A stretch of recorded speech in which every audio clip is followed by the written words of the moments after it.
शिक्षक भरती 2025चा self certified registration सध्या अंतिम टप्प्यात आलेलं आहे. त्याच्यामध्ये महत्त्वाचं रजिस्ट्रेशन जे आहे तर बहुतेक उमेदवारांचं बघा पूर्ण झालेलं आहे. आता ह्याच्यामध्ये जे काही आरक्षित प्रवर्ग आहे त्याच्यामध्ये बघा हॉरिझॉन्टल आरक्षणामध्ये प्रकल्पग्रस्त असेल, त्यानंतर भूकंपग्रस्त, माजी सैनिक हे जे काही उमेदवार आहेत तर त्यांना नेमका लाभ ह्या ठिकाणी 2025च्या पदभरतीमध्ये नेमकं कोणाला मिळणार आहे. तर ह्या ठिकाणी एक सध्या बघा सूचना मेन्शन करण्यात आली, जे काही पवित्र पोर्टल किंवा अन्य पदभरतीमध्ये जर तुम्ही ह्या ठिकाणी यापूर्वी प्रकल्पग्रस्त किंवा भूकंपग्रस्त, माजी सैनिक इत्यादी जे काही सध्या ह्या ठिकाणी एक वेळचं जे लाभ असेल तर ते लाभ असणाऱ्या प्रमाणपत्राचा तुम्ही या ठिकाणी घेऊन सेवेत रुजू जर झालेले असेल तर 2025 जी काही पदभरती आहे तर त्या पदभरतीमध्ये पुन्हा त्या प्रमाणपत्राचा तुम्हाला बघा या ठिकाणी कोणत्याही प्रकारचा लाभ मिळणार नाही. म्हणजे तुम्ही पवित्र पोर्टल 2022ची पदभरतीमध्ये किंवा मग इतर ज्या काही अन्य कोणत्याही पदभरतीमध्ये तुम्ही ह्या ठिकाणी दिलेल्यापैकी प्रकल्पग्रस्त, भूकंपग्रस्त, माजी सैनिक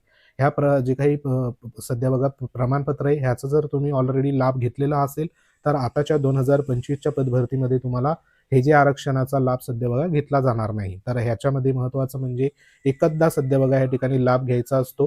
तर तुम्हाला ह्या ठिकाणी 2025च्या पदभरतीमध्ये जर सध्या बघा लाभ घ्यायचा असेल तर तुम्हाला जे काही तुमचा मूळचा प्रवर्ग असेल, बरोबर, मूळचा जो काही प्रवर्ग असेल किंवा खुल्या प्रवर्गामध्ये तुम्हाला जे काही नोंद आहे तर ती नोंद सध्या बघा पदभरतीमध्ये करायला पडेल. तर हे लक्षात घ्या.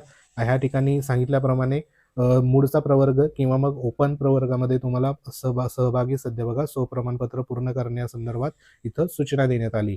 तर ज्या उमेदवारांनी प्रकल्पग्रस्त, भूकंपग्रस्त, माजी सैनिक ह्या प्रमाणपत्राचा एक वेळचा लाभ घेतला असेल तर त्यांनी डायरेक्ट तुमचं मूळ प्रवर्ग किंवा ओपनमधून तुम्ही रजिस्ट्रेशन करा. आणि ज्या उमेदवारांनी प्रकल्पग्रस्त, भूकंपग्रस्त, माजी सैनिक ह्याचा कोणताही सध्या लाभ घेतलेला नसेल तर त्यांनी त्यांचं हॉरिझॉन्टल आरक्षणामध्ये सध्या अर्ज प्रक्रिया पूर्ण करा. तर सध्या ही एक महत्त्वाची सूचना जी आहे तर ती सूचना देण्यात आली. सविस्तर व्हिडिओ आपल्या चॅनलवर आहे, तो देखील तुम्ही बघू शकता. तर अशा प्रकारच्या अपडेटसाठी वेळोवेळी चॅनलला भेट देत राहा. तर भेटू आपण पुढच्या महत्त्वाच्या अपडेट्समध्ये. तोपर्यंत जय हिंद, वंदे मातरम.